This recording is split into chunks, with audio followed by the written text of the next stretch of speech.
Boa noite, seja bem-vindo à nossa Escola Bíblica Online, nas nossas quartas-feiras, que é a quarta-feira do discipulado, a quarta-feira da mentoria, falarmos sobre questões relativas a discipulado, evangelismo. Eu sou o pastor Daniel Torres, pastor da Primeira Igreja Batista de Curitiba, aqui na nossa igreja responsável pelo movimento discipular.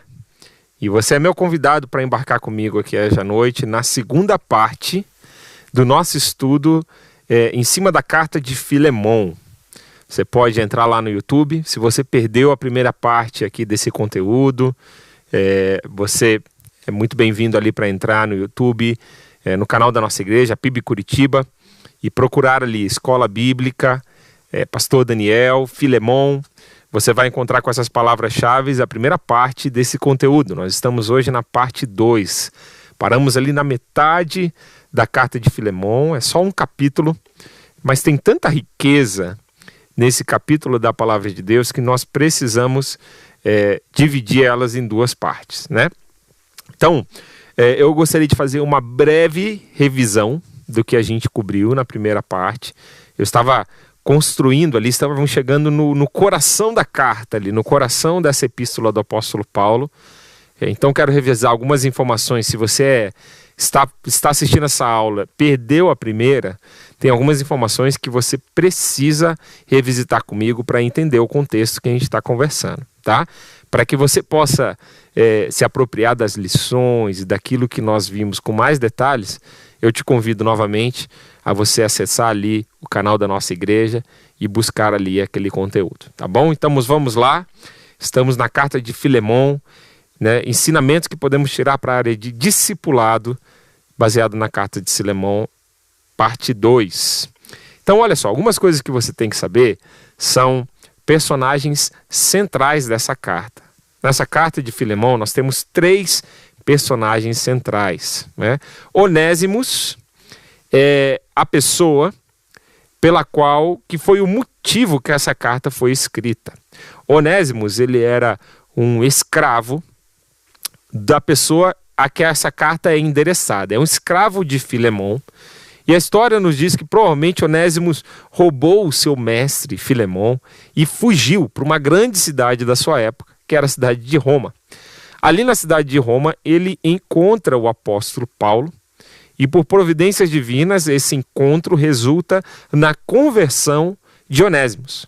Onésimos agora se torna um seguidor de Jesus e está também sentindo o chamado para se envolver na obra missionária. Mas ele tem um problema ético a ser resolvido, que é o problema de ter fugido do seu mestre, de ter roubado o seu mestre. Provavelmente foi isso que aconteceu. A gente não tem os detalhes do que aconteceu, mas por algum motivo Onésimos ele foge da casa de Filemon. Bom, Filemon é a pessoa a qual essa carta é a pessoa que essa carta é endereçada. Ele é um líder da igreja de Colossos. A gente pode ver isso ali pelo versículo número 2, que a igreja se reúne na casa de Filemon. E provavelmente Filemon também se converteu sobre a influência e o ministério do apóstolo Paulo durante o tempo que o apóstolo Paulo estava ali na cidade de Éfeso.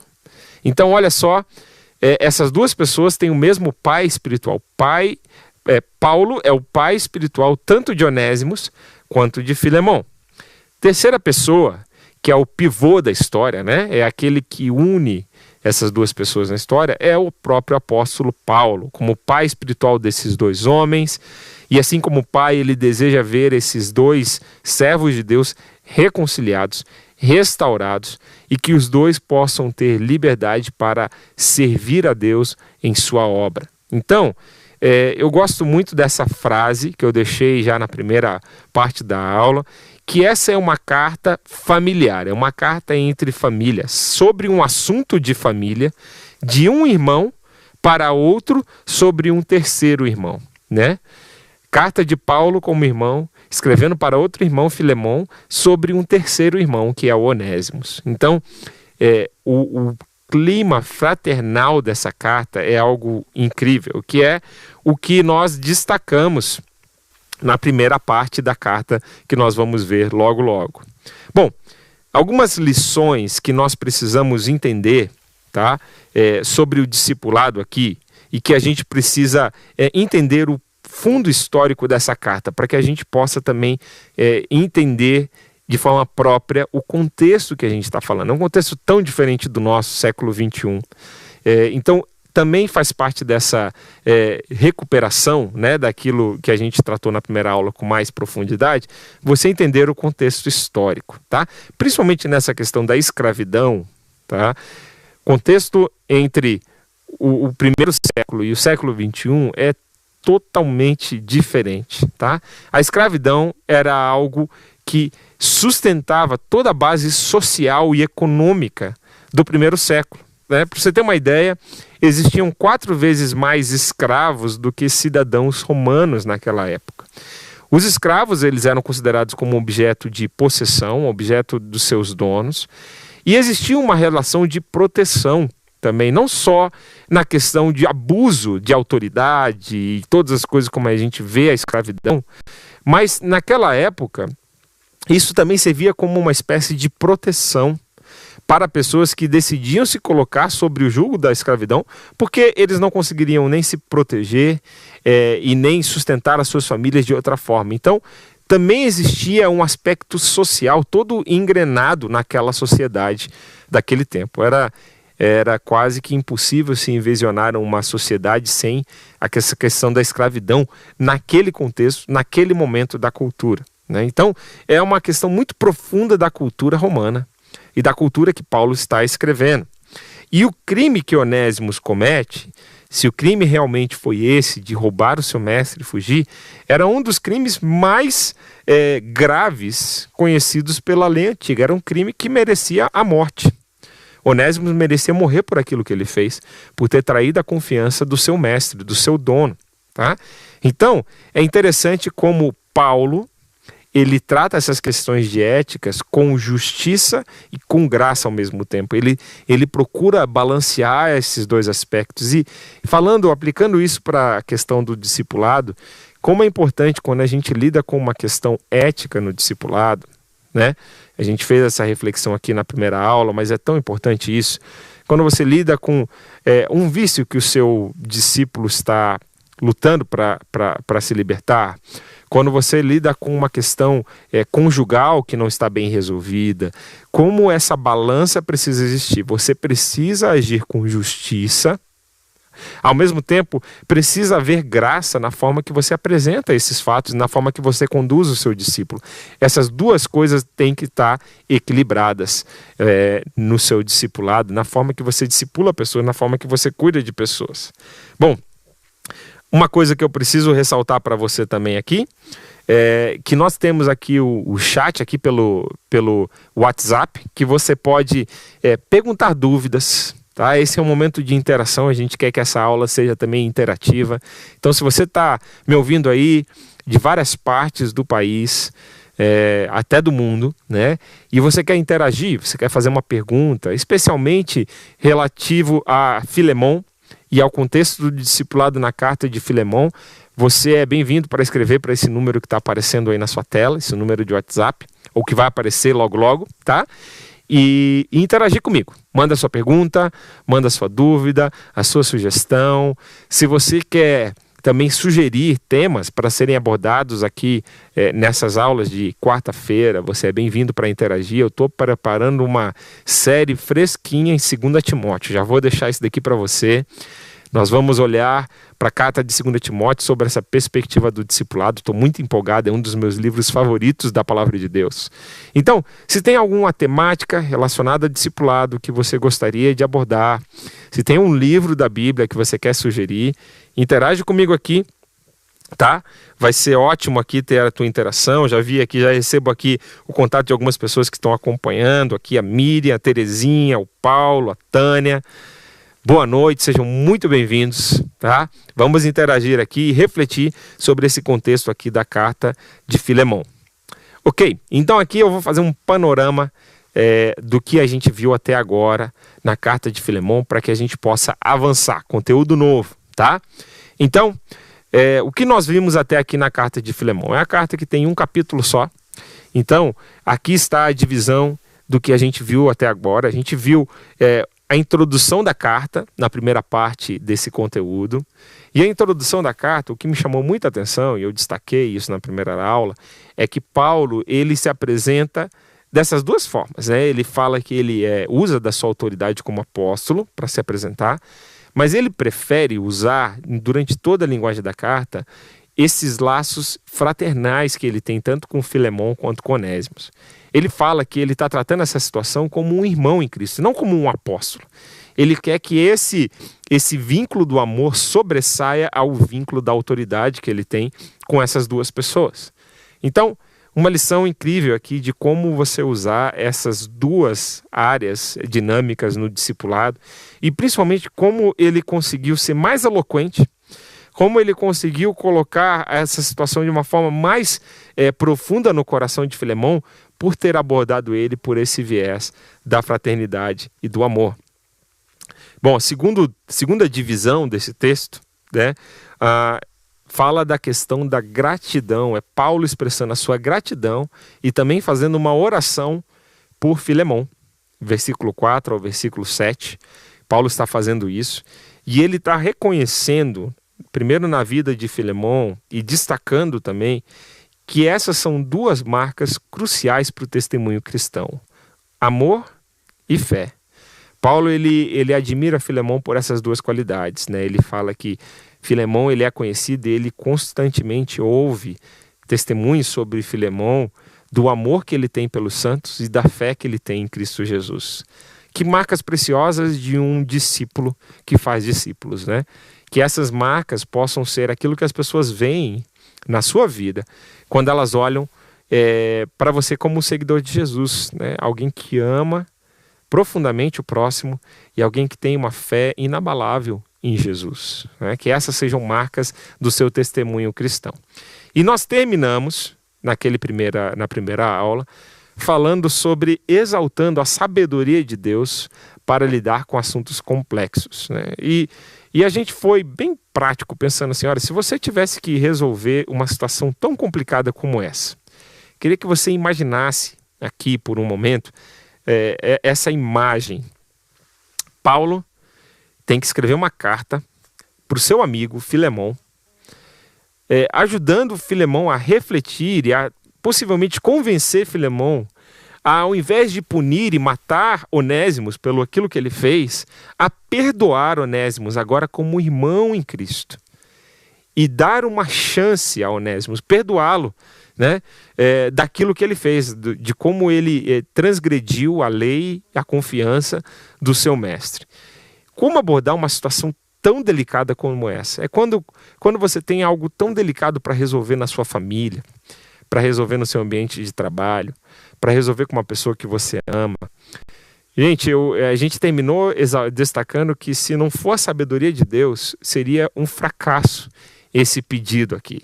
Essa intervenção de Paulo teria sido um fracasso. Como Deus ele é sábio em nos conduzir, como essa carta é uma carta eloquente naquilo que se propõe. Em poucos versos, Paulo pede de uma forma muito, muito veemente aquilo que ele tinha em mente, né? E o fato pelo qual a carta de Filemon está na Bíblia, a gente não tem o retorno, a gente não sabe se Filemon aceitou o pedido de Paulo, não aceitou, se Onésimos foi perdoado, se não foi. A gente não tem esse histórico na palavra de Deus.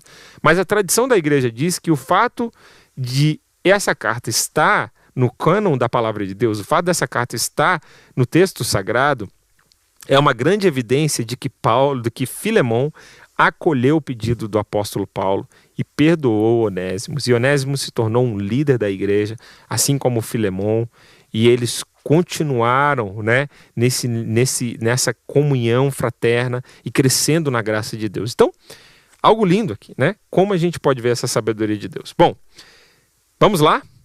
Investimos aqui o tempo inicial da aula, colocando todo mundo no mesmo nível aqui do que a gente conversou até agora.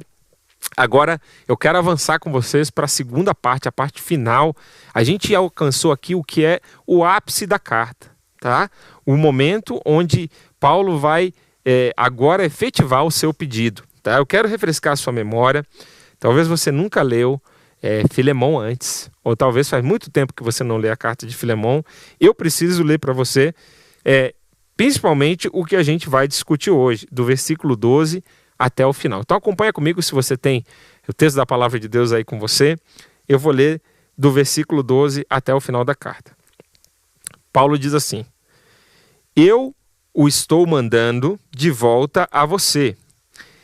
Ele, quero dizer, o meu próprio coração. Eu queria conservá-lo comigo, para que ele me servisse em seu lugar nas algemas que carrego por causa do Evangelho.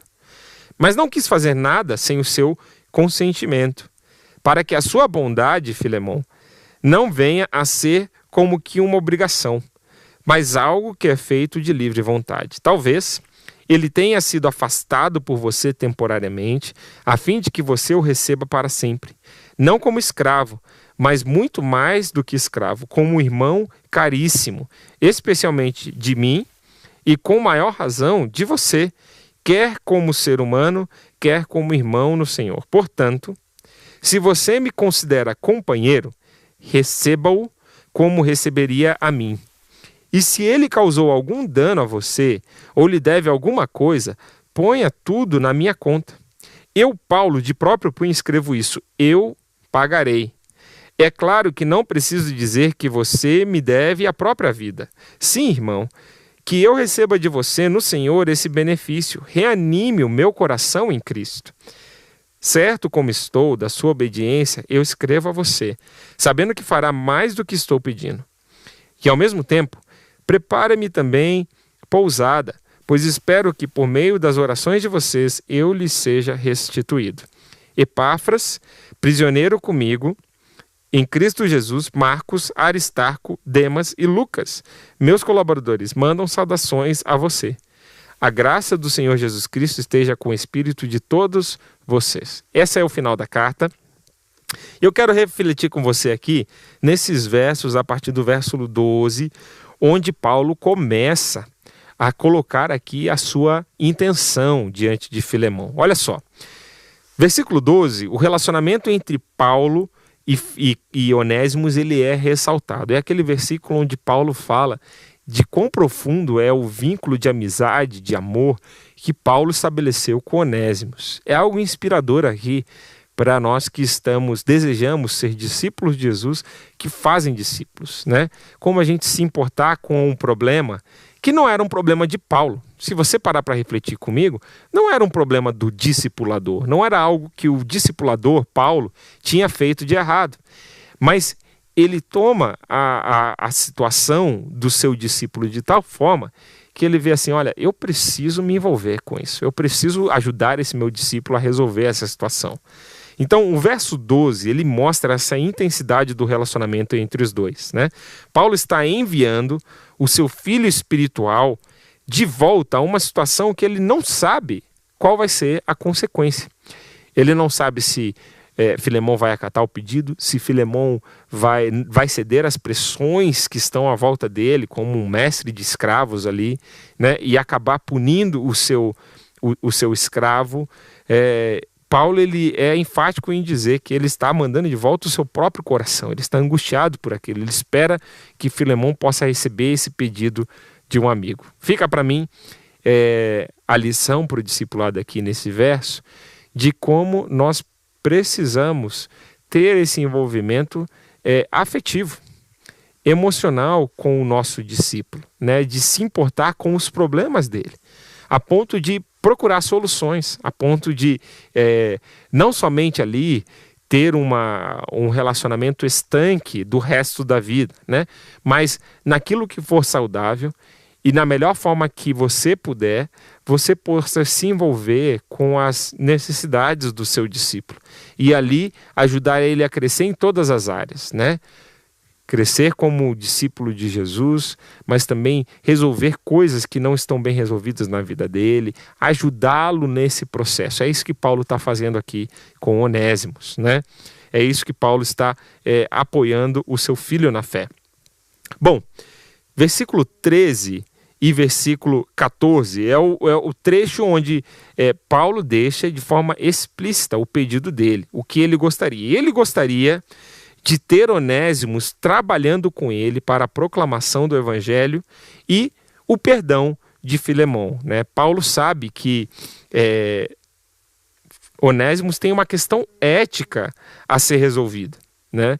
E que não seria benéfico nem para Filemão, nem para Onésimos e nem para o Paulo se ele tivesse retido Onésimos ali. Onésimos precisava encarar o seu passado, né? Eu acho que o equilíbrio entre o envolvimento com o seu discípulo e a proteção do seu discípulo é você deixar ele também lidar com as consequências dos seus erros, né? Você poder incentivá-lo a resolver questões que não estão claras na vida dele, seja um relacionamento que não está bem resolvido, seja uma questão ética, seja se ele é um dono de empresa, ou se é um empresário, ou se é um empreendedor, né? E mente, de alguma forma, no seu ambiente de trabalho, é você ajudar o seu discípulo também a resolver essas questões na sua vida, confrontá-lo com isso. Paulo que está fazendo aqui, tomando uma decisão muito difícil, mas ele está incentivando Onésimos a voltar e resolver questões pendentes do seu passado, né? Ele não poderia proclamar o evangelho e prosseguir sem antes resolver questões que estavam no seu passado. Então Paulo ele sabia da importância desse encontro, tanto para Onésimos quanto para Filemão, para amadurecer a fé dos dois e para que o testemunho do seu novo filho da fé seja fortalecido, né? Dando uma oportunidade para o seu antigo filho da fé, Filemão, expressar o amor e o perdão que ele conhece agora em Jesus. Então, você vê como isso foi importante aqui nesse contexto. Bom, outra coisa aqui que eu quero destacar é que você vê no versículo 15 aqui, olha, Paulo ele falando sobre a providência de Deus. Versículos 15, Paulo fala, talvez Onésimos tenha sido afastado por você, Filemão, temporariamente, a fim de que você o receba para sempre. Paulo ele fala sobre toda essa situação, desde a época que Onésimo sai da casa de Filemão, rouba o seu mestre, vai para Roma, encontra em Roma, de alguma forma, o apóstolo Paulo, se converte. Toda essa providência divina é algo que Paulo faz Filemão pensar. Filemão, você já parou para pensar se tudo isso é a providência de Deus para que Onésimo tivesse uma nova chance de vida? Para que ele pudesse conhecer a Jesus e se encontrar com o seu Salvador? Bom, eu tenho várias histórias aqui que eu queria contar para você nessa hora, histórias de discipulado, né? A minha própria história de conversão eu vejo como um momento da provisão divina, um momento da providência divina, né? Eu cheguei a Cristo com 16 anos e eu pude ver a mão de Deus me conduzindo, cada um de nós, cada um das histórias. Se você é alguém que segue a Jesus, você tem uma história da providência de Deus na sua história, na sua vida, na sua conversão, na forma que você chegou a Jesus. E comigo não foi diferente, né? Eu vejo como Deus ele foi exato em colocar pessoas ao meu redor e ao redor da minha família para que eu pudesse conhecer a Ele. Uma igreja, eu conheci a Jesus nessa igreja aqui, na primeira igreja batista de Curitiba. E como foi providência divina, né? Ouvir sermões do pastor Pascoal, conhecer o Rafael, que foi o meu discipulador, pessoa que me acompanhou, a célula que acolheu tanto a mim quanto a minha família, e foi aqueles amigos que ajudavam a gente a dar os passos com Jesus. Então eu vejo várias providências divinas na minha caminhada. E você vê as providências divinas aí na sua história, na sua vida? Deixa eu compartilhar histórias de discipulados aqui, que eu vejo a providência de Deus nessas histórias aqui. Por exemplo, minha esposa teve a oportunidade de discipular uma chinesa.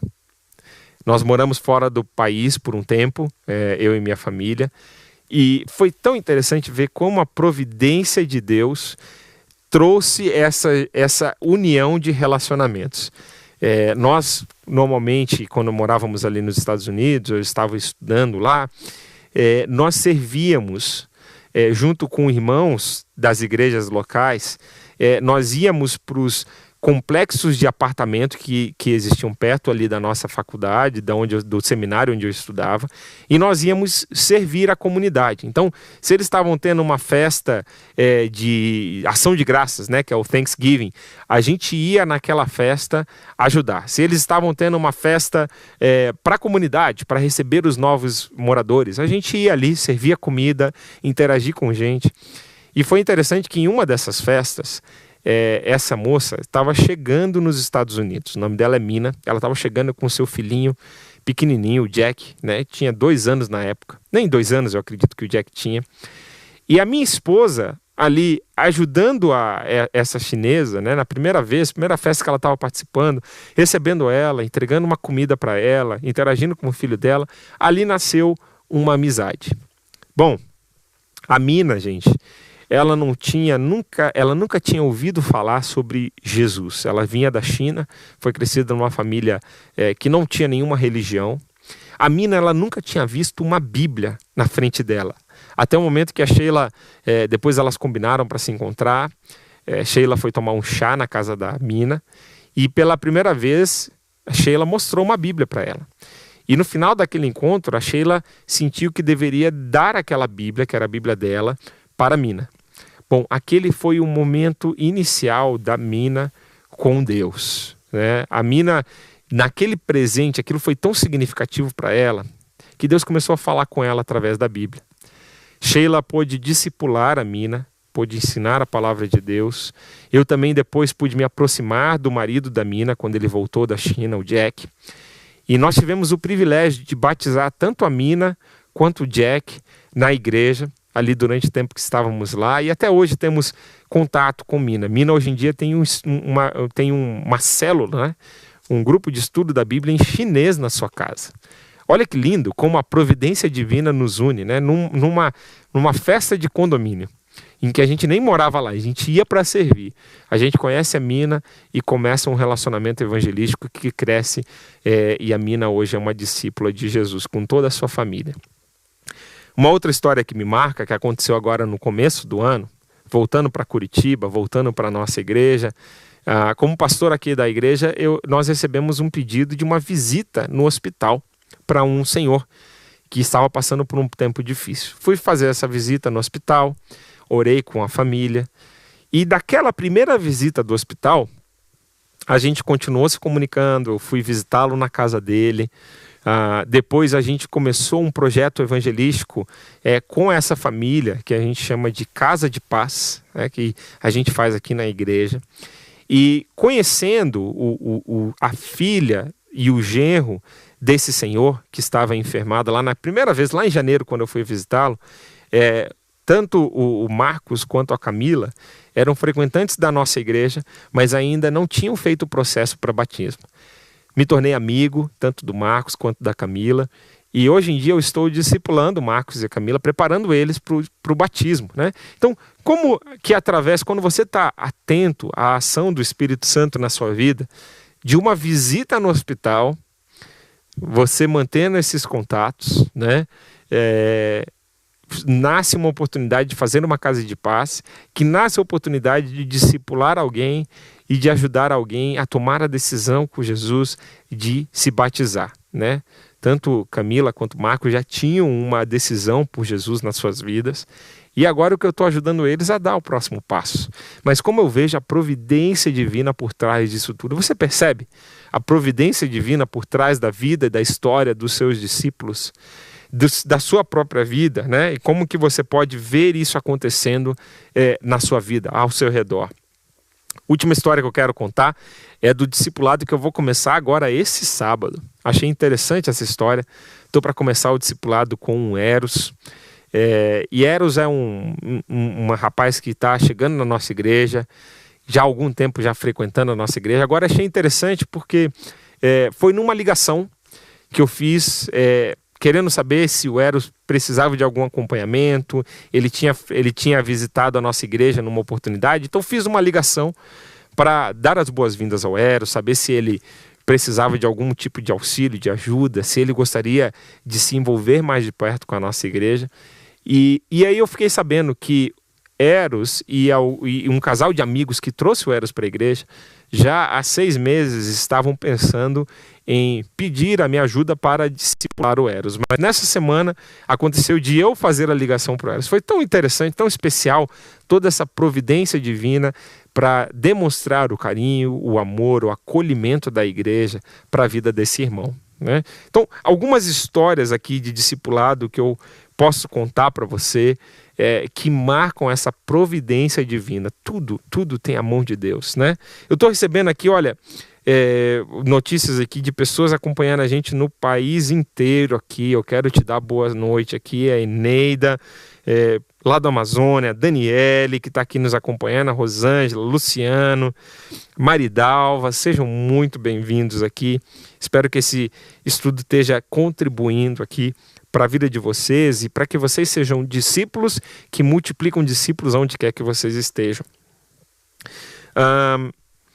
Olha só, aqui tem perguntas aqui, se é pertinente a sugestão de colocar o estudo na carta de Filemão às células da PIB. João Marcos está perguntando. Então, João, nós temos um roteiro aqui na nossa igreja, baseado no sermão do nosso pastor de domingo. Então, as células, elas estudam, né, aquilo que o nosso pastor prega no domingo. Então, esse é o roteiro que nós indicamos para a célula. Agora, num outro ambiente, num outro momento, ou você até poder disponibilizar esses vídeos aqui com o pessoal da sua célula, você fica muito à vontade para fazer isso.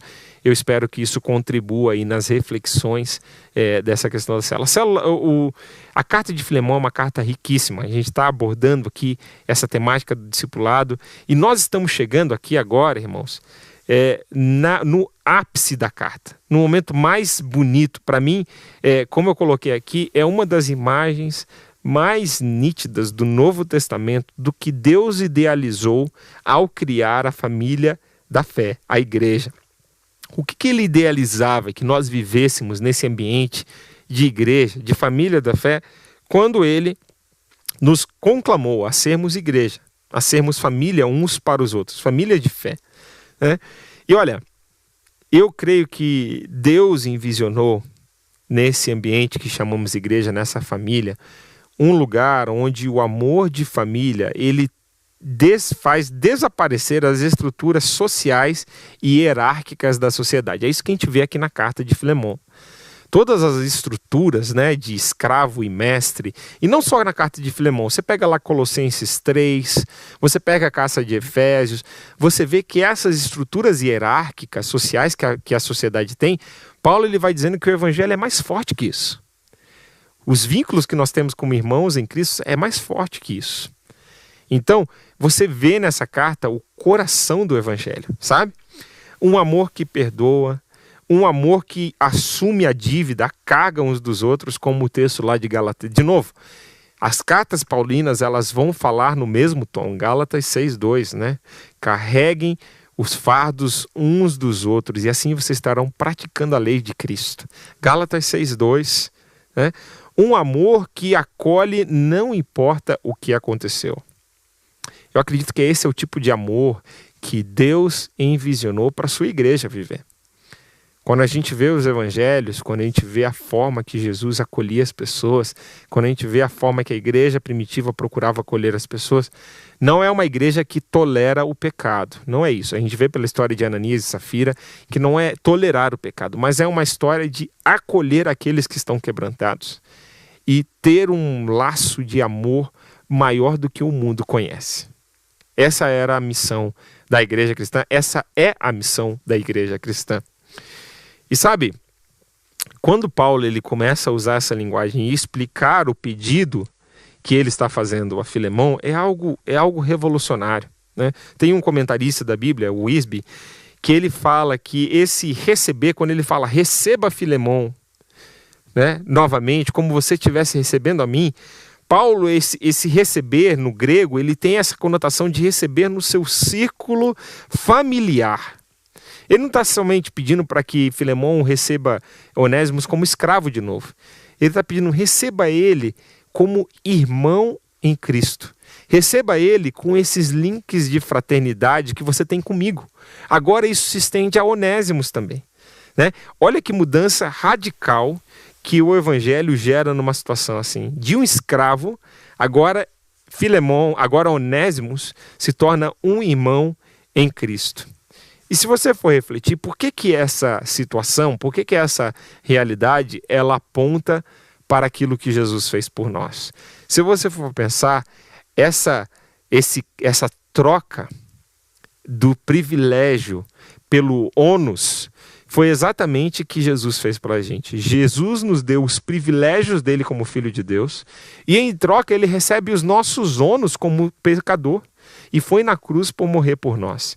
Então, Jesus Cristo, ele fez o mesmo por aqueles que se tornam seus discípulos. Jesus, ele introduz os remidos na família de Deus usando os seus próprios méritos diante do Pai. Assim como Paulo fala, olha, receba Onésimos, assim como você receberia a mim. E aquilo que Onésimos deve a você, põe isso na minha conta. Eu vou pagar você. Agora a dívida é minha e não mais de Onésimos. Olha só que interessante como esses versos, eles são uma figura linda do Evangelho nessa carta. Né? É como se você pode entender ali, e fazendo essa conexão agora com Jesus, tá? O que Jesus fez por mim, o que Jesus fez por você, quando ele morreu na cruz, é como Jesus estivesse pedindo isso ao Pai. Pai, coloca as ofensas do Daniel na minha conta e recebe o Daniel como você me receberia. É exatamente essa mensagem do Evangelho. É uma mensagem incrível, né, meus irmãos? É uma mensagem onde, na pessoa de Jesus, nós somos recebidos por Deus pelos méritos que Jesus tem. Quando Deus olha para mim, ele vê Jesus em mim. Porque Jesus habita em mim. Porque eu sou agora uma pessoa nova em Cristo Jesus. Quando Jesus olha para você, quando Deus olha para você, ele vê Jesus em você. O preço que Jesus pagou por você. A redenção que Jesus alcançou por você. E tudo aquilo que eu devia diante de Deus, isso foi colocado em Jesus. Jesus já pagou por isso. Jesus já pagou pelos seus pecados, pelos pecados do seu discípulo. É essa linda troca que o Evangelho nos traz. Eu coloco em Jesus os meus ônus, os meus pesos, os meus pecados. E ele me retribui com a sua graça, com o seu favor, com os seus méritos. Por isso que a Bíblia diz que a salvação é dom de Deus. Lá em Efésios 2, 8 e 9. É graça. Não tem ninguém que possa alcançar isso. É dom imerecido de Deus. Você e eu não merecemos. Assim como Onésimos não merece que Paulo, alguém que já estava preso, né, fizesse isso. Se colocasse à disposição de Filemon dessa forma. Colocasse a sua própria responsabilidade, né, o seu próprio pescoço ali, a sua própria dignidade em xeque com Filemon. Mas é isso que Paulo faz como discipulador. É isso que ele faz pelo seu filho na fé. Martinho Lutero, comentando a carta de Filemon, ele fala que todos nós somos Onésimos de Jesus. É como se o Jesus escrevesse uma carta dessa por cada um de nós, interpelando ao Pai por nós. Algo lindo de ver, como essa mensagem do Evangelho ela está aqui clara, evidente, né? Mais cristalina do que nunca. Então é algo que me faz refletir. As boas novas do Evangelho declaram que seremos recebidos na casa do nosso Pai Celestial pelos méritos de Jesus, porque tudo o que devíamos a Deus foi colocado sobre os ombros de Jesus. Essa é o ápice dessa carta. Logo depois disso, Paulo começa a fazer algumas recomendações. Paulo está preso e está na expectativa de ser posto em liberdade em breve. Então ele fala que quer passar na casa de Filemon para se hospedar lá e dar as saudações finais, né? Então vem toda essa parte de conclusão da carta. Mas esse é o ápice. Do 17 ao 20 é o ápice dessa carta de Filemon.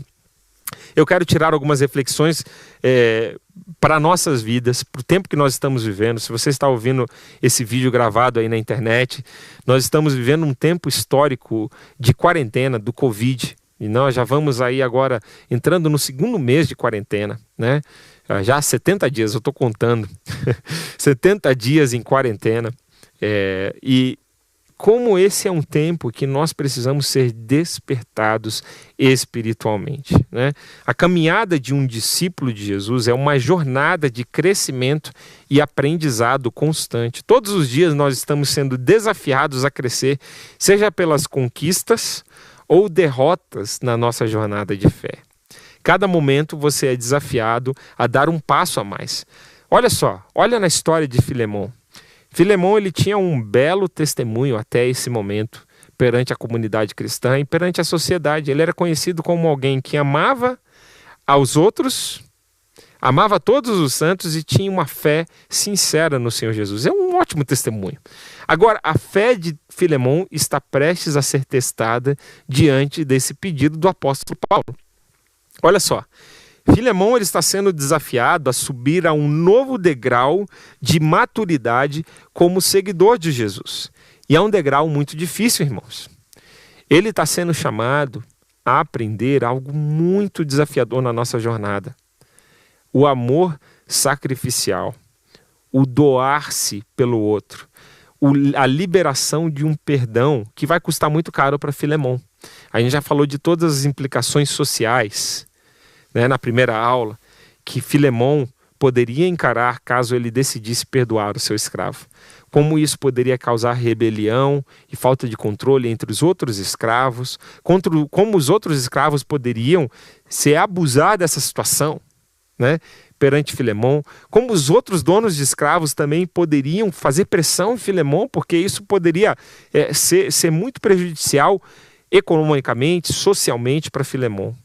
Mas aqui tem uma obrigação de ele amar de forma sacrificial e perdoar o seu irmão na fé. E aí, o que fazer diante de uma situação dessa? O que fazer quando você encontra na sua vida uma necessidade de você crescer, de ir a um nível mais alto de espiritualidade, de intimidade com Deus, de maturidade, quando você se encontra diante de uma situação na sua vida? Seja de perdão, seja na área de liderança, seja na área do amor prático, seja na área da dependência de Deus. Talvez nesse momento do Covid, você está sendo desafiado como nunca a depender de Deus para o pão de cada dia. E aí? É momento de crescer, é momento em que a sua fé está sendo esticada. Né? Como a gente já falou aqui, eu não sei se você consegue imaginar essa cena do que estava acontecendo ali, mas eu consigo imaginar Onésimo chegando, tremendo, ali diante de Filemão, de novo na casa do seu mestre, e falando para Filemão: olha, antes de você fazer qualquer coisa, leia essa carta, por favor, essa carta que Paulo escreveu. E ali Filemão se encara diante desse desafio. O que ele faz? Qual vai ser a atitude dele? Qual vai ser a resposta dele para aquilo? Lembra que ele não tinha celular, nada para ser... Era uma emoção ali na hora. Você recebeu um toque na sua porta da sua casa e ali você vê toda aquela raiva, né, subindo de alguém que te decepcionou, de alguém que, enfim, te roubou, e você tem que ali responder naquele momento. Enfim, algo que eu penso que foi muito desafiador para Filemão naquele momento. E você? O que Deus deseja despertar em você durante esse tempo de quarentena que nós estamos vivendo? Quais são os desafios e oportunidades à sua frente para que você continue crescendo na sua jornada de fé? O que está diante de você que está te fazendo crescer? É a questão de interagir com seus filhos numa dinâmica diária, né, que você não estava acostumando antes? É a falta da provisão segura de onde vão vir os recursos? O que está diante de você que está gerando oportunidades para o seu crescimento? Faça essa reflexão, pare um tempo, reflita sobre isso. Dessa carta de Filemão você pode extrair essa reflexão. Como que as oportunidades, tanto os pontos altos e baixos, quanto os desafios e as vitórias, podem me fazer crescer na minha vida com Deus? Vamos adiante. Olha só um outro aspecto interessante aqui, concluindo esse estudo na carta de Filemão. Eu quero te convidar daqui a 15 minutos, nós vamos ter o nosso culto de oração aqui na igreja. Então, quando terminarmos aqui esse tempo, quando terminarmos aqui essa aula, você fica plugado, fica ligado, que logo, logo nós vamos ter o culto de oração aqui da nossa igreja. Você é nosso convidado para estar aqui conosco. Hoje nós estamos abrindo novamente, né, os cultos públicos aqui da nossa igreja, com uma série de restrições. Podemos receber somente 30% da capacidade do nosso templo. Todo o nosso templo está sendo preparado aqui, foi higienizado, os assentos estão sendo separados aqui, tudo aqui preparando para esse novo momento que nós estamos vivendo. Você é convidado para estar conosco e continuar aqui. Bom, mas eu quero concluir aqui o raciocínio dessa aula. E eu tenho que lembrar que o meu crescimento como discípulo de Jesus, ele precisa ser integral. Nós somos seres integrais. As várias dimensões das nossas vidas, elas estão todas interligadas. Se o meu crescimento em uma área é comprometido, isso vai comprometer todas as outras áreas do meu crescimento com Deus. Olha aqui algumas áreas que eu destaquei para você, né? Existe a dimensão emocional do nosso ser, existe a dimensão ética, existe a dimensão relacional, existe a dimensão espiritual. E olha como uma dessas áreas, se você está travado numa dessas áreas, ela impede o seu crescimento nas demais. Por exemplo, Onésimos, ele estava travado no seu crescimento, ele estava travado no seu desenvolvimento enquanto um servo, um ministro de Deus, por causa de uma questão ética. Se ele não voltasse e resolvesse aquela questão ética, como que ele poderia servir como missionário ali com o apóstolo Paulo? Como que ele poderia servir na proclamação do evangelho? Não tinha como. Você percebe como uma questão ética na sua vida, ela pode travar o seu crescimento espiritual? Ela pode travar o seu crescimento como família, né? O crescimento da sua família, dos seus relacionamentos familiares. Pode travar a sua vida emocional, com certeza pode. Olha como essas questões elas estão interligadas. No caso de Filemon, existia uma questão relacional que poderia travar o seu crescimento como discípulo de Jesus. Olha, chegou diante de Filemon uma crise nos seus relacionamentos ali. E agora? O que ele faz diante daquela situação? Ele libera o perdão? Ele retém o perdão? Ele faz justiça sem mostrar graça? Ele mostra graça sem exercer justiça? Como que ele vai balançar essas duas coisas aqui? Olha, tinha uma questão muito séria aqui diante de Filemon, que era aquela questão também colocada por Paulo ali em Efésios 4:32, né? Perdoe o seu próximo assim como Cristo perdoou você. Será que Filemon estava disposto a perdoar nesse nível? Onésimos? Você vê como uma área pode afetar outras dimensões do seu crescimento? E você? Você está travado em alguma dimensão da sua vida que está te impedindo de crescer nas outras dimensões da sua vida com Deus? Olha, eu gosto de pensar nesse texto aqui de Hebreus, capítulo 2, versículo 1 a 3, né? O texto que nos diz, olha, corra a corrida da fé de forma livre e desimpedida. Né? Deixe de lado tudo que te atrapalha e o pecado que se agarra firmemente a você e corra a corrida da fé. Pastor Pascoal acabou de pregar nesse texto da Palavra de Deus. Se você pegar a última série de estudos de pregações do Pastor Pascoal, foi em cima de Hebreus 12, e ele pregou de forma especial nesse texto da Palavra de Deus aqui. Você pode acompanhar, achar aí no YouTube da nossa igreja. Olha, Provérbios 4:23, dando outro conselho riquíssimo aqui para você. Guarda o seu coração, pois dele procede as saídas da vida, né? Como é importante você estar crescendo não somente no aspecto espiritual. Nós somos um ser integral. Como é que está a sua vida emocional? Você está crescendo emocionalmente? Como estão os seus relacionamentos? Você está crescendo no aspecto relacional da sua vida? Como está a questão ética na sua vida? Tem questões éticas a serem resolvidas? Lembrem que todas essas coisas vão estar interligadas no seu crescimento e você precisa continuar crescendo em todas essas áreas. Bom, Eu quero concluir aqui na nossa reflexão. Nós chegamos no final aqui da nossa aula. Esse é o nosso último slide. Obrigado você que estava presente aqui conosco durante esse tempo. Várias pessoas aqui do Rio de Janeiro, São Paulo aqui, olha, José Carlos de São Paulo, a Lígia de Recife, o Marcos do Rio das Ostras. Vocês são muito bem-vindos aqui.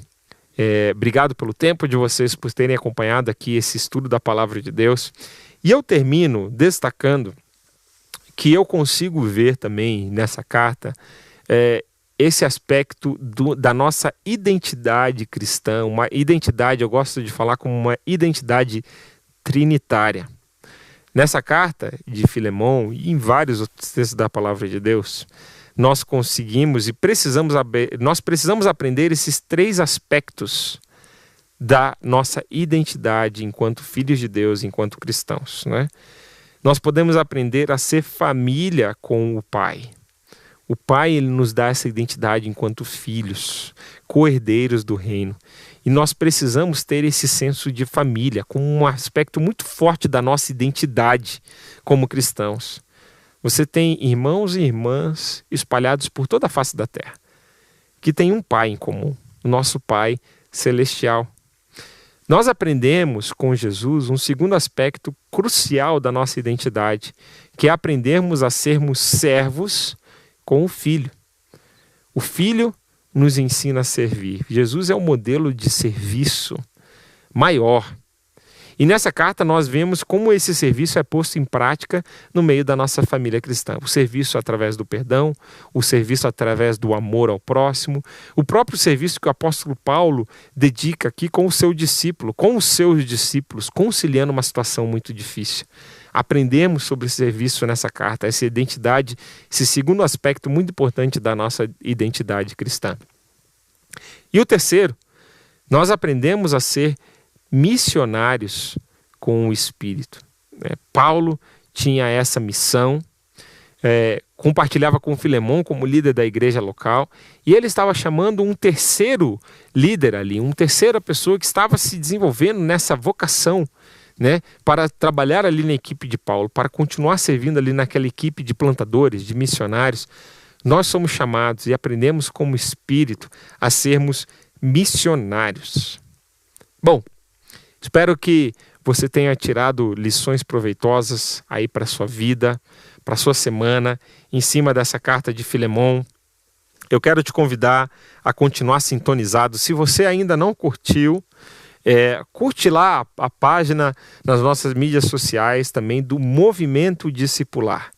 Você pode achar no Instagram, você pode achar a gente no Facebook, no YouTube, e você pode ali estar plugado várias informações relevantes nessa área de discipulado. Nós estamos preparando lives com líderes eclesiásticos que vamos tratar desse assunto do discipulado nos próximos meses. Você já tem vários vídeos ali e posts nessa área de discipulado que podem te inspirar.